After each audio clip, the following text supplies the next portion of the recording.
Hello everyone, तपाईहरु सबैजना ठिकै हुनुहुन्छ होला है। र आज फेरि तपाईहरुको अगाडि एउटा सानो भिडियो लिएर आएको छु र आशा गर्दछु तपाईले यो भिडियोलाई मन पराइदिनुहुन्छ होला भनेर। र यो भिडियो चाहिँ यो रेननकुलस फ्लावर है, अहिले हाम्रो नर्सरीमा हल्का फुल्न थालेको छ है र कति यो बर्डिङ स्टेजमा छ, तपाईले देख्न सक्नुहुन्छ। र यो फ्लावर चाहिँ लास्ट इयरको कम्पेरिजनमा यो पालि चाहिँ अलिकति छिटो फुल्यो, लगभग 20-25 दिन छिटो फुलेको छ है, कारण यो गरमको कारणले गर्दा होला। र तपाईले देख्न सक्नुहुन्छ यसको प्लान्टहरु एकदमै हेल्दी छ र यसमा बर्डहरु पनि एकदमै हेल्दी लागेको छ है।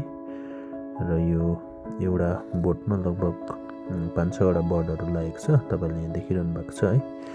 र यो हामीसँग हाम्रो नर्सरीमा लगभग यो 7 वटा कलरमा एभाइलेबल छ। यो हाम्रै आफ्नै नर्सरीमा हामीले सिडहरु लगाएर जर्मिनेसन गराएर हामीले फेरि त्यो स्याप्लिङलाई हामीले यो प्लान्टमा यो पटमा हालेर यो फुलाको फ्लावरहरु हो है।